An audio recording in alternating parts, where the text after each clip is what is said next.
ඔයාලත් ඔයාලගේ කස්ටමර්ට දෙන්නේ ෆ්‍රෙෂ්ලි බේක්ඩ් කේක්ස්ද නැත්නම් හදලා කලින් තියාගත්ත කේක්ස්ද? මේක අපිට ජූලි මාසේ 30 වෙනිදා උදේ 10 වෙනකොට කඩුවෙලට ඩිලිවර් කරන්න තිබුණු කේක් එකක්. කේක් එක බේක් කරේ 29 වෙනිදා රෑ.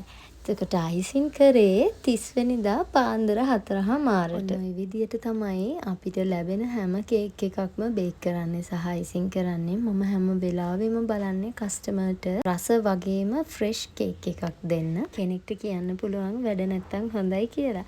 ඒක කෙනාගෙන් කෙනාට වෙනස් වෙන්න පුළුවන් ඉතින්.